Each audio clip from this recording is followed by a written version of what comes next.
Eu creio perfeitamente que uma imagem vale por 1000 palavras mesmo. Por isso que eu sempre trago o vídeo para vocês, porque quando a gente lê o texto, há uma necessidade humana de visualizar o que aconteceu.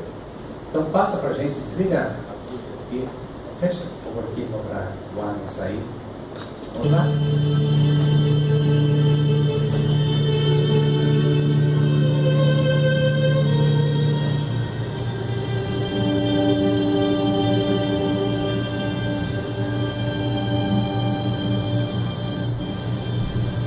Vamos em fúria.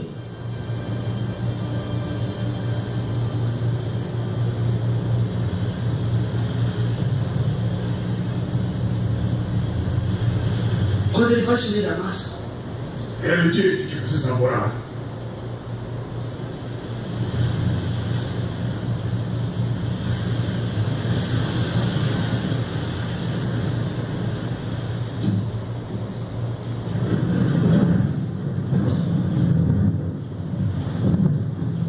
Tirem a água! Vamos, tirem! Tirem a água, ele está afogado! Tirem! Pega o balde, homem, tira a água! Rápido, rápido! Estamos afogados!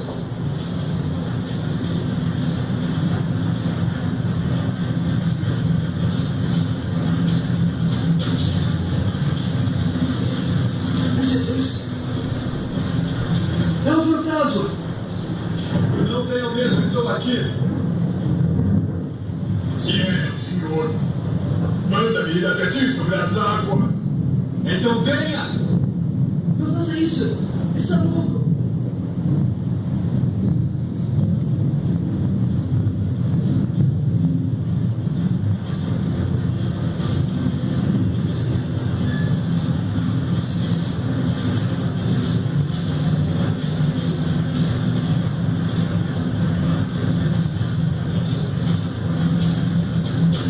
Senhor, salve-me!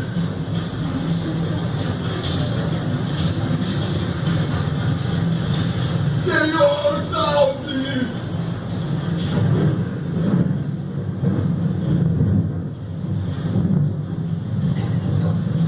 Filho, por que duvidastes?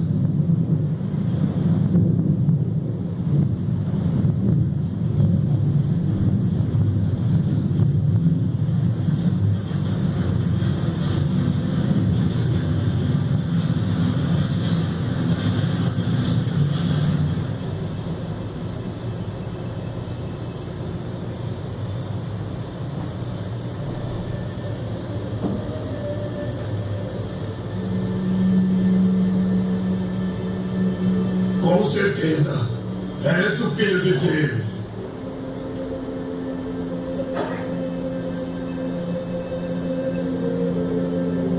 A voz do dublador é top.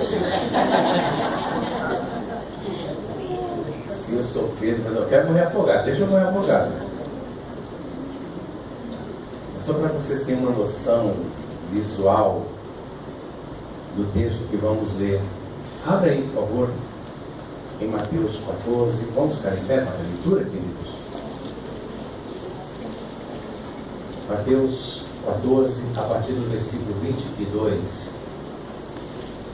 Fique em pé no seu lugar.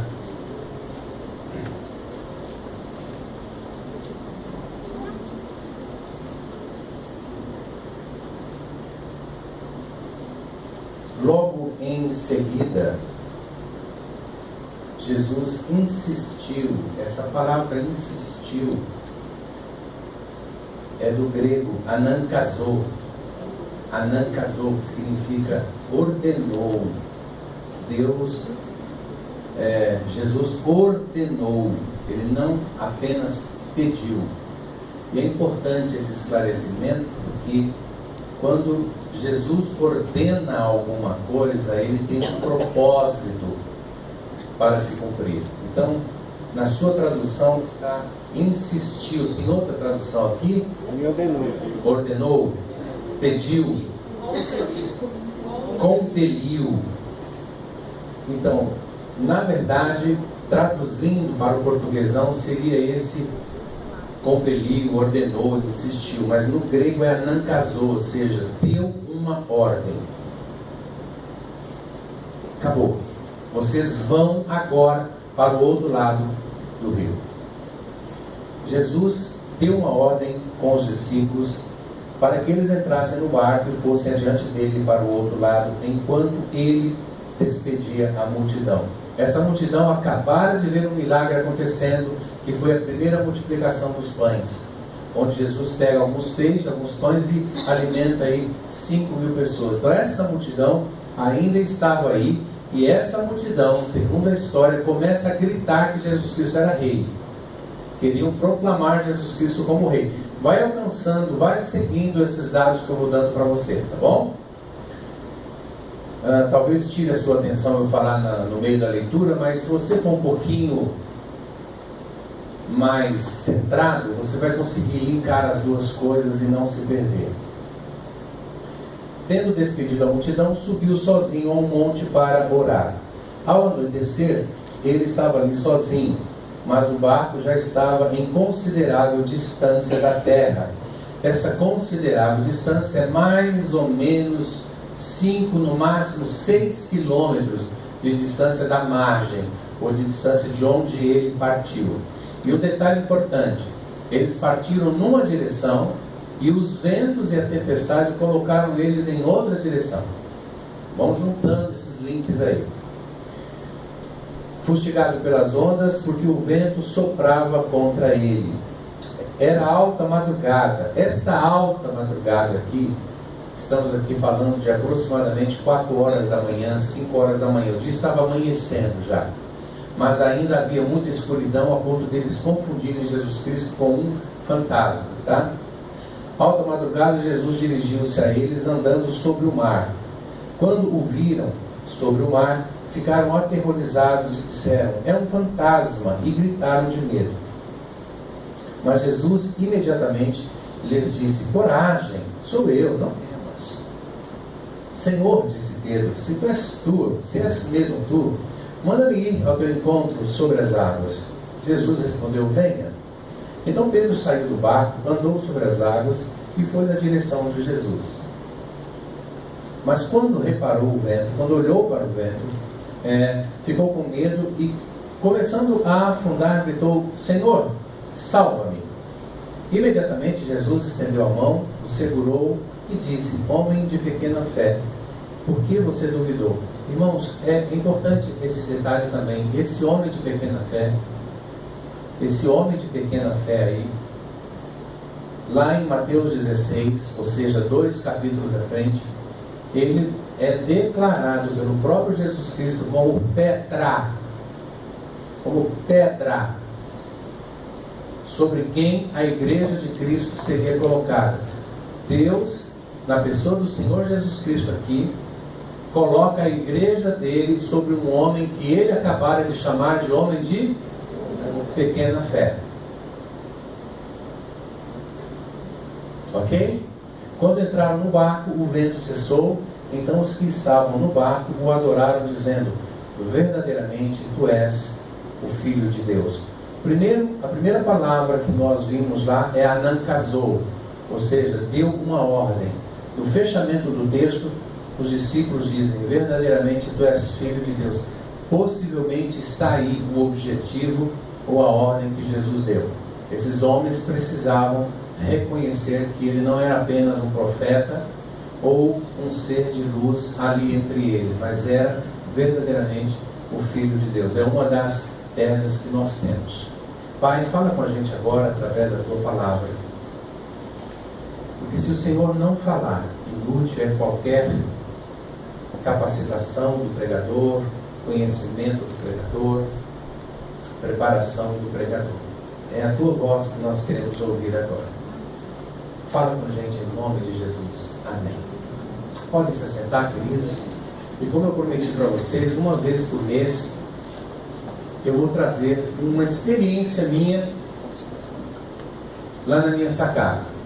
E isso futuramente vai virar um livro e queira Deus que venha abençoar outras vidas também. Biografia de Jesus, sempre partindo do pressuposto que esses encontros com Jesus nas sacadas partirão das suas biografias, que nós encontramos ali em Mateus, Marcos, Lucas e João. E hoje, especificamente, nós estamos falando de Mateus 14, de 22 a 32, ou seja, as experiências que os discípulos agora, esses homens passaram pela vida de Jesus, né?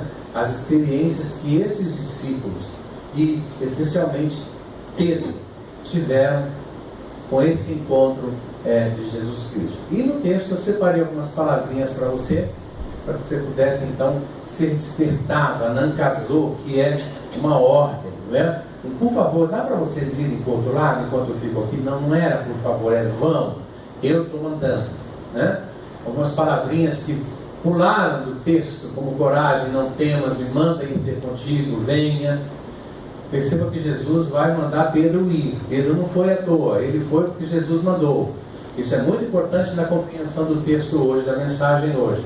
Pedro não foi um leviano que começou a andar sobre as águas, não. Ele estava sob a ordem de Jesus. Preste atenção nisso. Esse mesmo homem de pouca fé, que Jesus sabia que ele não era um poço de espiritualidade, ele recebeu uma ordem de Jesus para ir. Então ele não é tão culpado, não. Eu já ouvi muitas pregações sobre esse texto, você possivelmente já ouviu muitas pregações desse texto. É um texto clássico da palavra de Deus. 99,9% dos cristãos conhecem esse texto, mas eu não consigo entender que Pedro é o vilão daqui. De verdade, eu não consigo entender, aceitar, compreender que Pedro é o vilão. Muito pelo contrário. Nós vamos, no andar da carruagem aí, nos perceber como Pedros, né? Então deixa eu dar para vocês aqui alguns dados curiosos, que pelo menos eu entendo como curiosos, pelo menos para a gente poder trabalhar um pouquinho. Há um site lá na internet chamado OneRed Paperclips, clipes vermelho, que o casal era um casal que estudava em Harvard e resolveram fazer uma experiência com as pessoas. Então eles criaram um site e colocaram o nome no site de OneRed Paperclips, um clipes vermelho. Então eles colocaram lá um site de troca, colocaram lá um clipes vermelho, perguntando se alguém queria trocar alguma coisa pelo clipes vermelho. Pouco tempo depois aparece lá um camarada que quer trocar uma caneta, um cara de peixe, uma caneta que não funcionava mais, que não prestava para mais nada, sem utilidade nenhuma. Aquele camarada propôs: olha, eu tenho uma caneta que não presta para nada, tem cara de peixe, eu estou precisando de um clipes vermelho, vamos fazer a troca. Então ele trocou a caneta que não servia para nada com aquele clipes que também não servia para nada. Pouco tempo depois me aparece um cara no site dizendo: olha, eu gostei dessa caneta com cara de peixe, eu sou colecionador de caneta, mesmo que ela não funcione, me interessa. Então vamos trocar, eu tenho uma fechadura velha, né? Vamos trocar, eu troco a minha fechadura velha, está funcionando, pela sua caneta, porque eu sou colecionador e me interessa essa caneta. Enfim, um ano se passa de trocas e trocas e trocas e trocas e trocas, houve aí 14 trocas, e depois de um ano aparece alguém. É óbvio que depois da fechadura me parece que veio um fogão que era uma espécie de que faz carne assim, grill. Churrasqueira grill, enfim, cada um vai propondo 14 trocas, e depois lá da 14ª troca, esse clipes vermelho vira algo que realmente é interessante. Vocês querem chutar? Não querem chutar? Não tem curiosidade nenhuma? Esse clipes vermelho, depois de 14 trocas, alguém diz: olha, eu tenho uma troca para fazer. Essa penúltima troca, e a 13ª, alguém havia trocado alguma coisa por um papel num filme para eles. E aí alguém ligou, olha, eu quero fazer esse papel no filme, troca comigo, eu te dou tal coisa e você me dá o papel no filme. E eles trocaram. E essa alguma coisa era uma casa.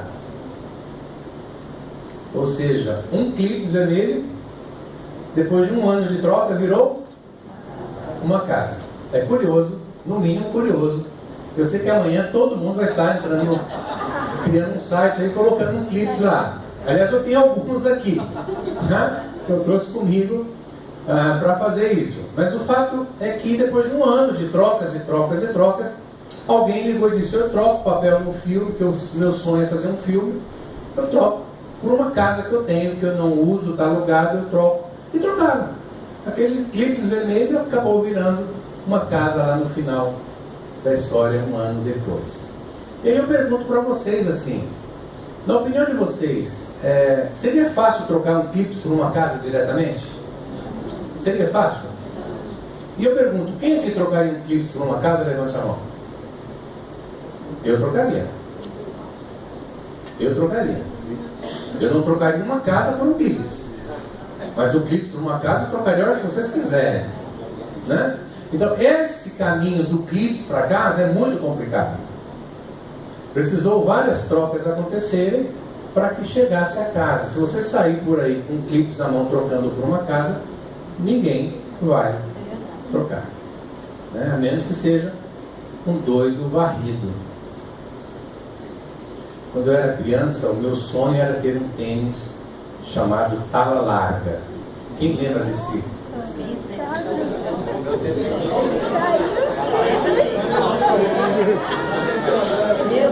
Sim, você lembra? O Tala Larga, para vocês terem uma ideia, era um tênis da Montreal. Só usava Tala Larga os meninos na escola, ou as meninas na escola, cujos pais eram topo da cadeia hereditária. Né? Era top dos tops, dos tops, dos tops, dos tops. Imagine eu e o Silas termos um Montreal. Né?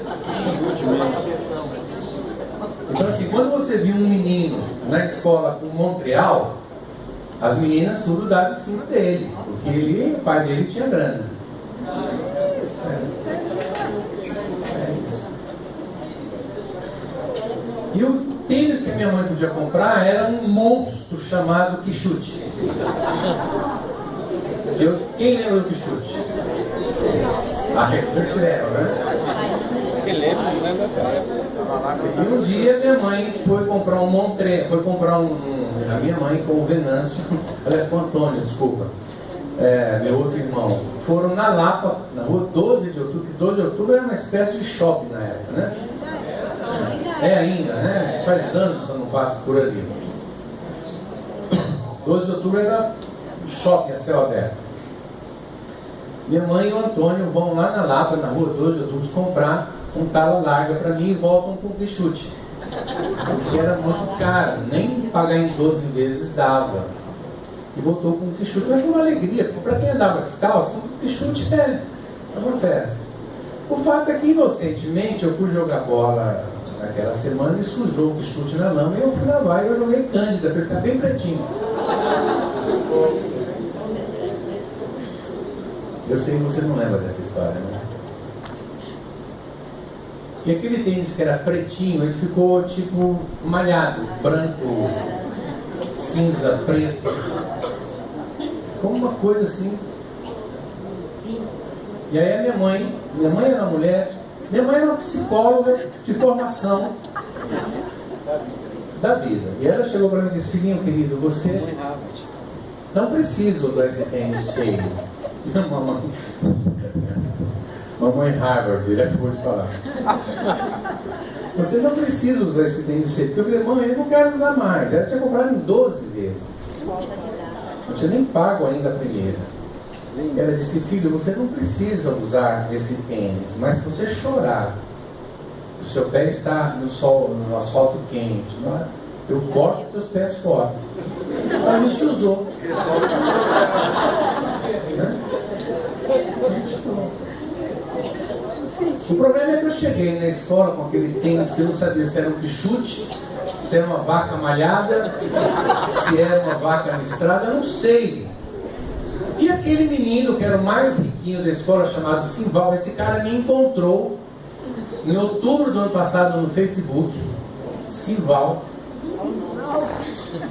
era o cara mais rico da escola. Quando ele viu meu tênis, ele ficou doido. Ele queria meu chute. E eu troquei por um tala lá. Troquei. Dificilmente você vai encontrar alguém que troca um clipe numa casa, um chute por um tala larga. Eu encontrei, troquei. E eu voltei para casa com um tala larga, feliz da vida, achando que eu tinha feito um belo de um negócio. Esse Simval me encontrou no Facebook, outubro do ano passado, se eu estou com 50, ele está com 50 também. Ele disse: Carlos, eu quero meu tala larga de volta. Pode me devolver. 40 anos depois ele brinca: eu quero desfazer o negócio. O fato é que ao chegar em casa, minha mãe olhou para aquilo e disse: que isso? É um tênis, tala larga, como a senhora não conhece? Como assim? Cadê o seu? Não, troquei por esse. E aí minha mãe, na hora, me fez tirar o tênis, pegou eles assim com as mãos, me colocou na frente, e nós fomos lá na casa onde o Simval morava para fazer a troca, desfazer a troca. Lembra que eu falei agora há pouco para você, papai, que os nossos filhos aprendem com os nossos exemplos? É. E nós chegamos lá, batemos, e o pai do Simval saiu. Eu falei: ai, olha que o pior tá completo. E aí, eu não sabia que tipo de pai era o pai do Simval. Então, eu tinha ali uns 7 para 8 anos de idade. E aí a minha mãe, com aquela psicologia de Harvard, ela disse assim: o senhor é o pai do amigo do meu filho? Ele disse: sim. O seu filho trocou o tênis dele com o tênis do meu filho. Se o menino, com medo do pai, dissesse não, era melhor sumir no mundo. Né? Mas aí o pai do menino disse assim: sim, eu sei, eles trocaram. E aí minha mãe disse: então vamos desfazer a troca, porque o tênis do seu filho é muito mais caro que o tênis do meu filho. Não é justo o seu filho tomar prejuízo. Aí o pai do menino, me lembro, disse como se fosse hoje, essas coisas marcam a vida da gente. Ele disse assim: qual é o nome da senhora? Ela disse: Ana Rocha. Profetiza. Não era a palavra Rocha, meus irmãos. Profetiza. Era melhor você sumir. Ele disse: dona Ana Rocha, meu filho fez um péssimo negócio trocando o tênis dele com o seu filho. Mas ele precisa aprender que quando a gente faz um péssimo negócio, a gente tem que arcar com as consequências do péssimo negócio. Então o negócio está feito. Meu filho vai andar de chute, o teu de... Irmãos, naquele dia eu me converti ao Senhor Jesus.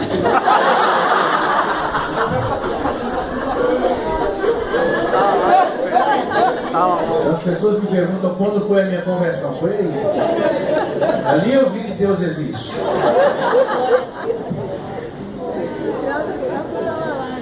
E eu fui na igreja, na escola o ano todo de tala larga. Eu nem jogava futebol. Então, eu acredito que você nunca mais vai trocar um chute por um tala larga. E nem vai trocar um clipe por uma casa. Se isso for verdade, eu quero dizer para você, então, qual é a moral da história que este casal de psicólogos lá de Harvard descobriu fazendo essa experiência no site OnRed? Qual é a moral da história para tudo isso? E aí eu acho que algumas morais de história aconteceram e eu quero compartilhar elas com vocês agora. A primeira delas, irmãos queridos, é que muitas vezes grandes conquistas pedem passos pequenos. Dificilmente se troca um quilo por uma casa. Dificilmente se troca um chute por um tala larga. Para você chegar na casa ou no chute, no tala larga, você talvez tenha que dar passos menores para chegar até lá. Havia aqui na nossa igreja 2 irmãos, não vou citar nomes por uma questão apenas, tão somente de ética. Sim, é que eu sou ético, né? Mas eu me lembro que há uns 8 anos, chegou uma irmã na igreja, feliz da vida. Pastor, eu estava no corredor aqui, conversando com mais uns 2 ou 3 irmãos. E ela chegou: pastor, depois do meu pai e da minha mãe, o senhor tem que ser o primeiro a saber. Eu disse: o que foi, meu amor? Estou feliz, entrei na faculdade. Ele disse: que faculdade? De Direito, pastor. O que eu sonhava em fazer, eu entrei na faculdade de Direito. Eu disse: que alegria, que felicidade, que faculdade você entrou? E ela disse: eu entrei numa faculdade X em Osasco. E um dos irmãos que estava aí conversando comigo ficou quieto, olhou assim para ela, e os outros 2 a cumprimentaram, abraçaram, e ele não. Depois que ela saiu, eu disse: cara, por que você não cumprimentou a menina? Ele disse: pastor, para fazer essa faculdade aí, eu prefiro não estudar. Eu disse: por quê? Porque é uma faculdade que é vagabunda, qualquer um entra aí. É tipo Uninove.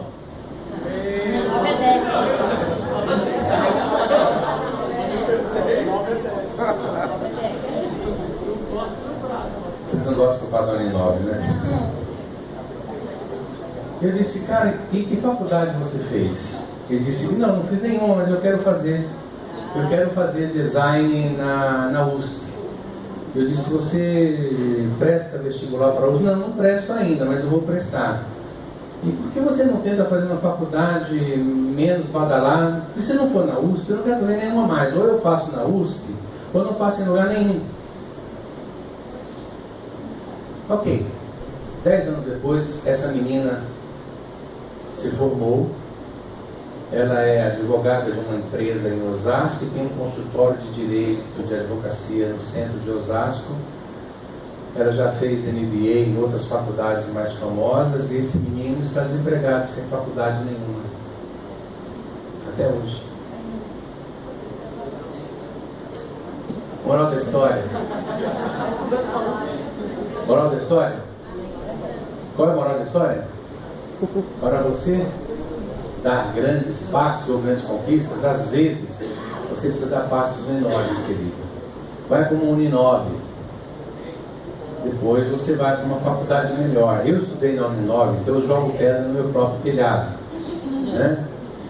Mais algumas coisas que esse casal percebeu: que cada nova negociação requereu novas estratégias. Quando foi para trocar o clips pela caneta, eles tinham uma estratégia, mas quando foi trocar a caneta pela fechadura, a estratégia tinha que ser outra. Então eles foram se modelando pelo caminho, foram aprendendo pelo caminho, foram crescendo pelo caminho, foram adquirindo novas técnicas de negociações pelo caminho, foram aprendendo novas estratégias pelo caminho. Ou seja, às vezes nós queremos chegar lá no fundo. Eu falei no fundo, todo mundo olhou para mim. Às vezes nós queremos chegar lá no fundo, mas a gente não consegue entender que para chegar lá no fundo é necessário passar entre os bancos. E quando a gente passa por etapas, a gente vai crescendo com as etapas. Até bênçãos, irmãos, até bênçãos que nós clamamos a Deus, se elas vêm fora de hora para as nossas vidas, servem mais de maldição do que de bênçãos propriamente ditas.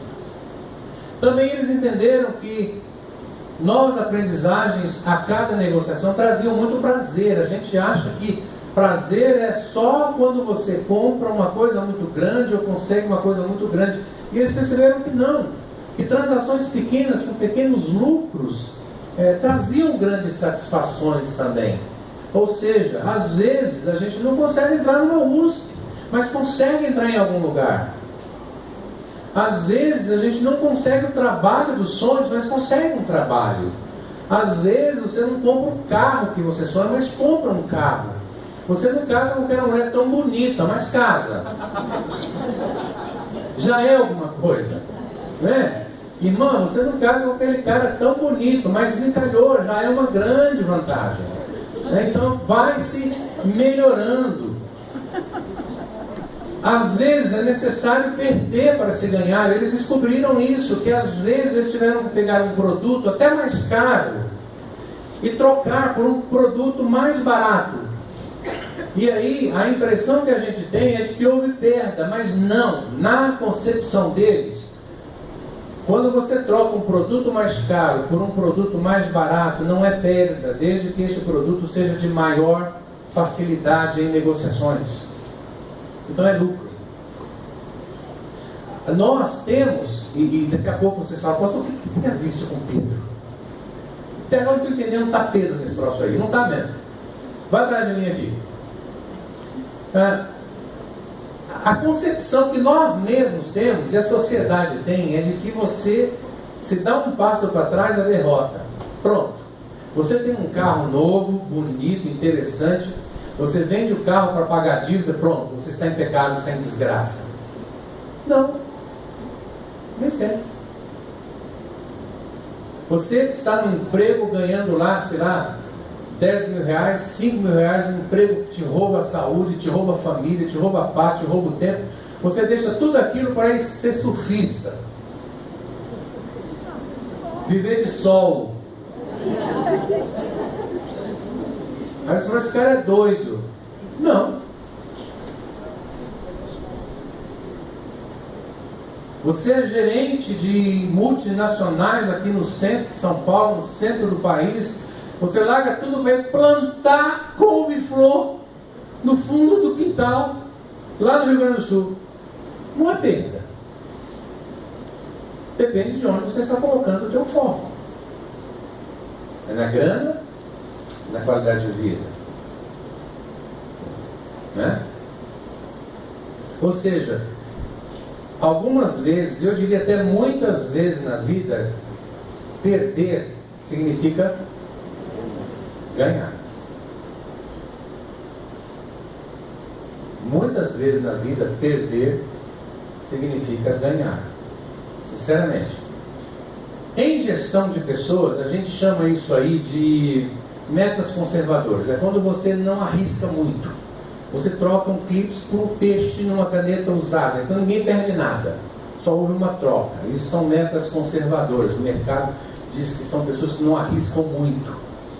Há uma propaganda muito legal que alguém fala assim na propaganda. Talvez vocês já devam ter visto ela quando está lá na sua TV. Se você não é sobrinho e herdeiro de um sheik árabe, então você tem que fazer tal coisa. Já viu essa propaganda? Ou seja, se você não tem muita grana, se você não é de uma família mega milionária, onde você pode arriscar milhões, a gente tem medo de entrar em coisas que não são conservadoras com medo de perder. Isso é absolutamente normal mesmo, né? Ou seja, você tem lá 10 mil na poupança, você vai aplicar aquilo numa coisa que o mês que vem você pode perder tudo? Não, aplica numa coisa mais conservadora, onde você, se perder, perca 500 reais, 600 reais, 1.000 reais, mas mantém 9, mas se ganhar, você ganha pouco também. Você vai ganhar talvez 500 reais a mais, 1.000 reais a mais. É uma coisa que você não perde tudo. A gente chama isso aí de metas conservadoras. Na vida, né, foi descoberto por esse casal de que as metas conservadoras, elas trazem mais resultados positivos do que aquelas pessoas que arriscam de uma vez tudo. E aí acontece como aconteceu com o Aito Batista, que ficou pobre. Está tão pobre que só tem 3 ilhas hoje, e vários carros importados, e alguns milhões de dólares em outro país, em algum canto. Está pobrezinho. Coitado. Hoje eu quase fiz uma campanha na internet por ele aí. A gente arrecadar um dinheirinho para ele. Né? Há pessoas que não gostam de arriscar muito. Há pessoas entre nós aqui que estão há 50 anos na mesma empresa, que tem medo de ir para outra, com medo de arriscar. Arriscar. Você fica ali ganhando os mesmos 500 reais a vida toda, mas pelo menos você está ali. Não são pessoas que arriscam muito. E se a gente não arrisca muito, presta atenção nessa dica que eu vou dar para você aqui de Pedro. Se você não arrisca muito, querido, você não vai ter muito. Você vai ter sempre um pouco a cada dia sendo acrescentado, mas o muito de repente, dificilmente você terá. Ok. E aí eu quero dizer para você que algumas vezes o teu milagre pode estar fora do teu barquinho. Nós estamos aí falando sobre metas conservadoras, de dar passos pequenos para chegar em grandes lugares, não ser tão ambicioso de querer tudo, conquistar tudo em um mês na tua vida, né? Eu ouço pessoas dizendo assim, pagar um apartamento 30 anos, eu prefiro morar de aluguel. Então daqui 30 anos você está pagando aluguel, querido. É isso. Você pode comprar um apartamento à vista? Então você tem que pagar em parcelas suaves de 30 anos. Só que às vezes o teu milagre está fora desse pensamento pobre, medíocre, que às vezes nós temos também. De que tudo tem que vir pronto e rápido. E não é assim. Normalmente, ou a menos que você tenha aí uma herança de um tio seu que é um sheik árabe, você vai ter que comprar um apartamento em 30 anos, um carro em 60 vezes, né? Vai ter que comprar móveis nas Casas Bahia, vai ter que comprar na Marabarás, né? E trocar carros até que você chegue num carrinho melhor. Vai ter que viajar para Praia Grande antes de ir para Paris, como fui eu. Entendeu? Já passei muitas férias em Praia Grande, viu? Tá bom? Mongaguá, por exemplo. Mas às vezes o teu milagre está fora do teu barquinho, cara. Daqui a pouco a gente fala sobre Pedro, mas eu vou falar um pouquinho aqui. Hoje nós falamos de Pedro porque ele saiu fora do barquinho dele. Às vezes é necessário perder para se ganhar. O problema é que a gente acha que perder é igual a derrota, né? Se eu perco, eu tenho até vergonha de falar que eu perdi, porque as pessoas vão olhar para mim e falar, você é um derrotado. Porque é esse conceito mesmo que a sociedade tem, de que se você perde, você é um derrotado. E não consegue enxergar que às vezes aquela perda é um lucro. Por exemplo, perder algumas ovelhas é lucro. Nossa, algumas ovelhas me dizem, pastor, estou indo para outra igreja. Meu Deus do céu, quase uma festa. Porque é lucro perder algumas ovelhas, né? Assim como perder alguns pastores. Se alguém aqui for balançar a cabeça, eu estou te marcando. Voltemos a Pedro então, para que a gente possa tentar fazer um link entre as duas coisas aqui, tá? A primeira delas é exatamente essa daí, querido.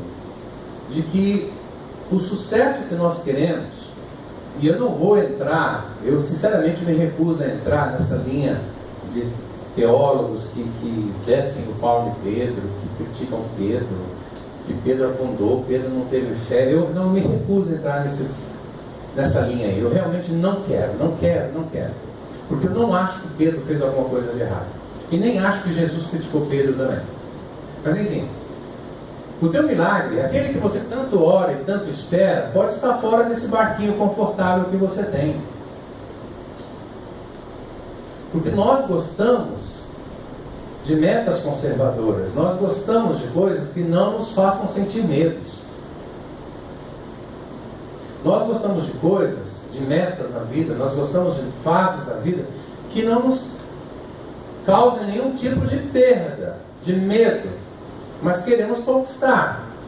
Só que de repente é difícil, talvez nós tenhamos que conquistar sim, de maneira conservadora sim, mas isso demora mais anos do que de forma menos conservadora. Está ficando claro, pessoal? Passa para mim que parou de...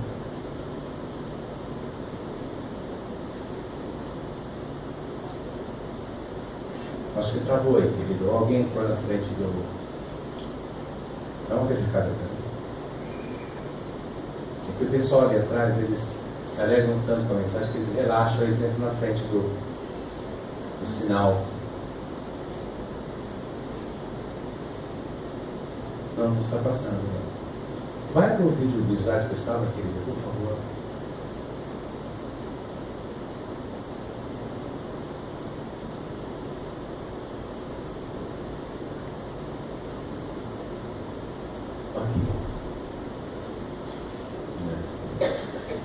Aí eu pergunto para vocês, além de Jesus e desses filmes de Kung Fu que a gente vê os mestres andando sobre as águas, sim, porque você assiste alguns filmes e você fala, gente, alguém tem que falar para esses caras que isso não acontece na vida real. Você já viu os saltos que eles dão? Alguém tem que falar, meu, tudo bem que a gente exagere. Como essa semana eu vi um filme de 007 que deu um tiro, morreu 5. Né? Mas filme de Kung Fu assim, o mestre anda sobre as águas. Então, além de Jesus, desses mestres que andam sobre as águas nos filmes de Kung Fu, e Pedro, quem mais você ouviu que andou sobre águas?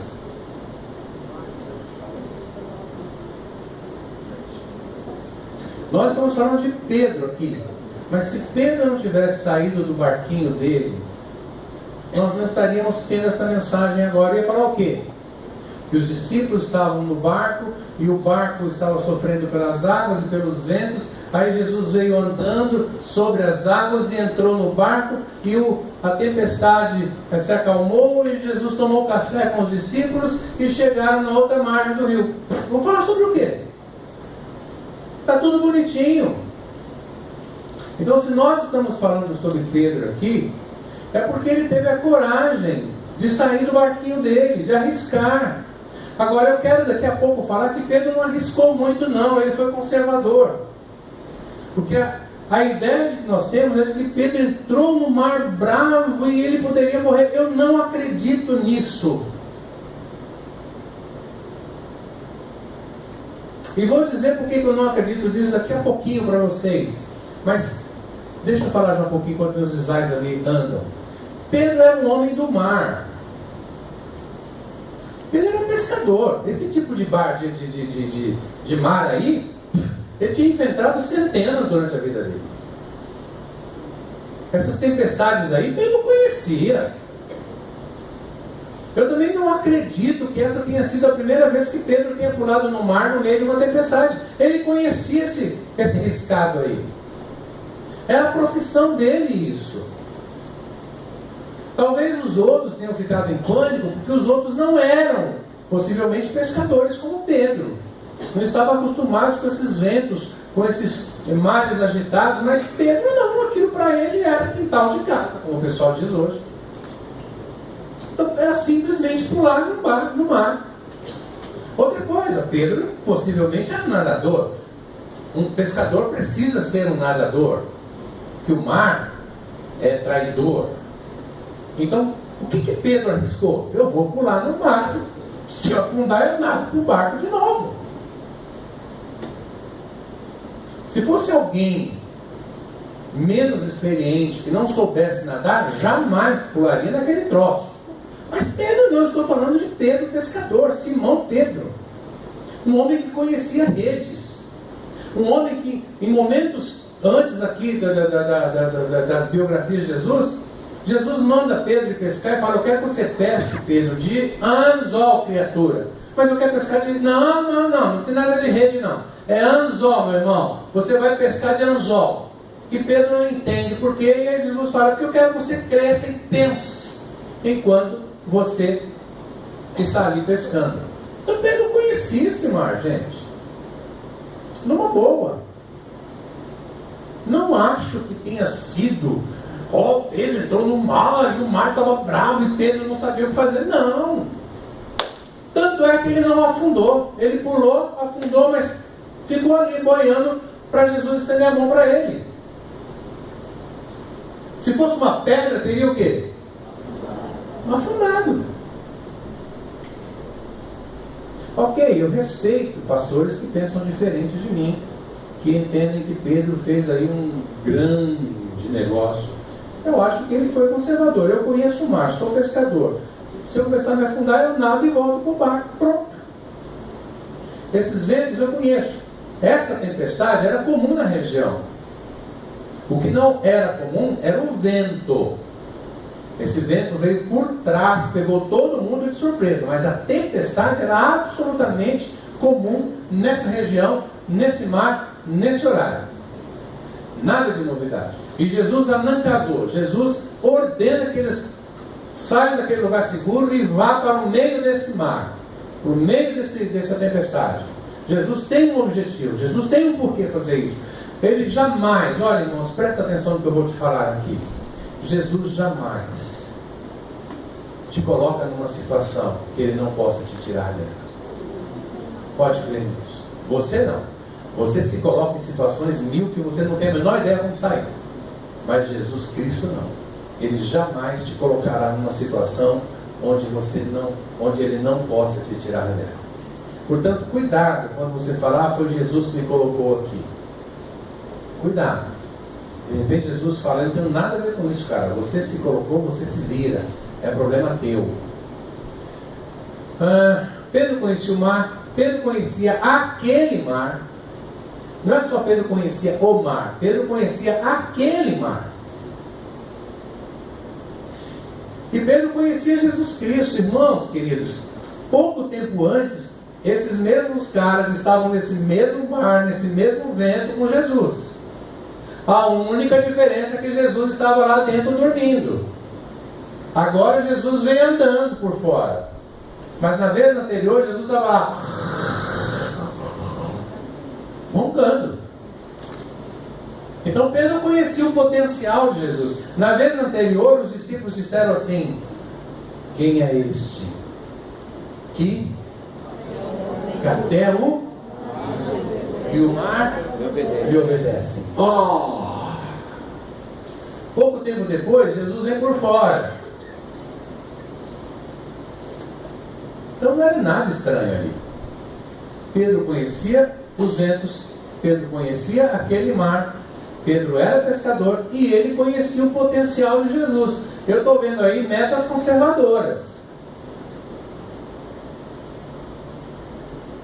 Mas ele poderia ficar lá no seu barquinho? Poderia.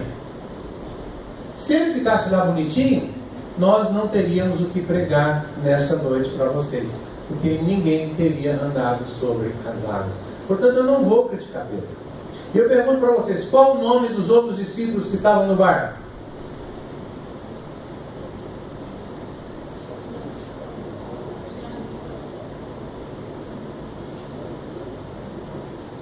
Quem aqui sabe com certeza o nome dos outros discípulos? Pastor Jurandir, você sabe o nome dos outros? Eu também não sei. Não é só você não, eu também. E eu duvido que algum teólogo com certeza diga. Nós podemos ter deduções de quem é, mas certeza absoluta nós não temos. E sabe por que não temos? Porque esses caras ficaram no barquinho. Não arriscaram. Não saíram de lá.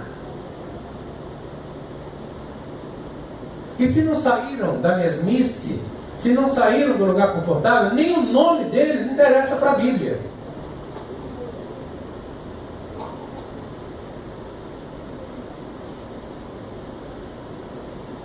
Por isso, muitos de nós serão levados pelo Espírito Santo para grandes lugares e grandes momentos, porque serão pessoas que sairão do barquinho. Outros não financiarão uma casa em 30 anos, vão pagar aluguel a vida toda.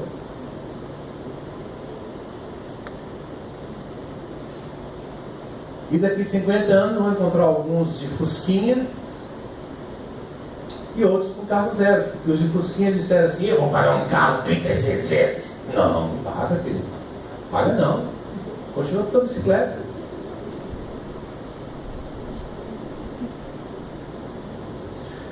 É isso, irmãos.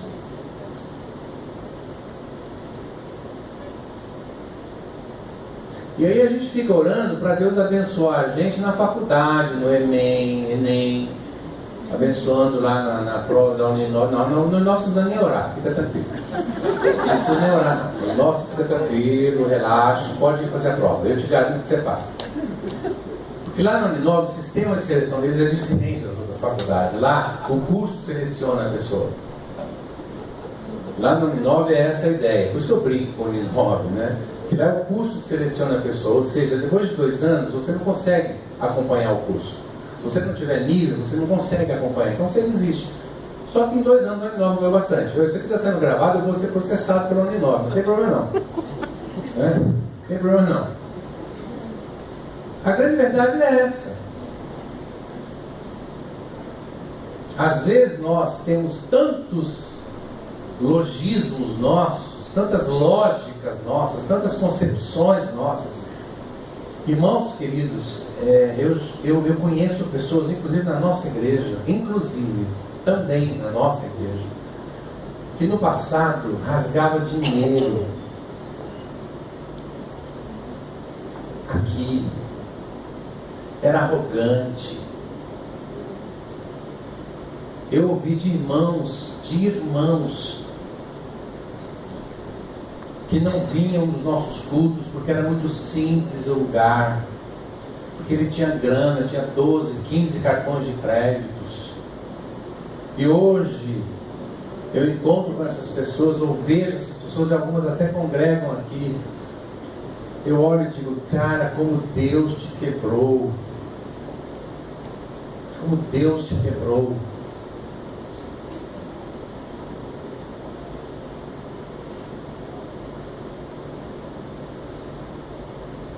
Eu me lembro que um dia eu fui almoçar com um irmão aqui da igreja e nós entramos no restaurante da Marina. Era um restaurante simples, mas era o que eu podia pagar. Marina, que é membro aqui da igreja. E aquele irmão disse assim, aqui para não almoçar? Eu falei, é aqui, querido. Ah, pastor, não vou, para almoçar aqui eu fico com fome. E nós não almoçamos ali na Marina porque ele preferia ficar com fome. Voltamos para a igreja, a gente congregava ali na Javaés ainda, tomamos um café da Alzira e ele falou que ia falar e não almoçamos. E hoje eu encontro esse cara pedindo, pelo amor de Deus, para pagar um lanche para ele aqui nesse boteco da esquina porque está com fome. Sabe o que eu quero dizer para você com isso, querido? Para você tomar cuidado. Porque se Deus não direcionar as nossas vidas, a vida vai fazer. Só que a vida não faz com amor. Ela faz do jeito dela. Ei, filho, olha para mim, filho. Você não quer ouvir os conselhos dos seus pais? Não ouça, não. Mas lá na frente, você vai chorar por saudades desses conselhos aí.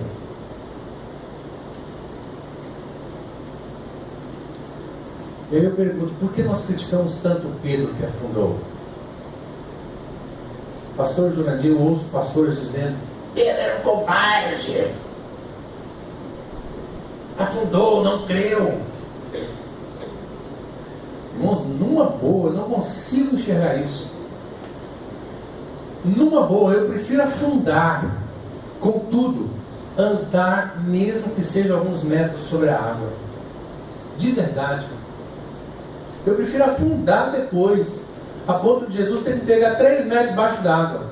Mas quando eu sair daquele monte de águas, eu vou falar, eu andei sobre as águas. E eu vou olhar para o barco, vai ter 4, 5, 10 discípulos rindo de mim. E eu vou dizer, pode rir, mas vocês andaram? Não, então fica quietinho. Só pode rir de mim quem andou sobre as águas. Alguém aqui andou? Não, então todo mundo caladinho.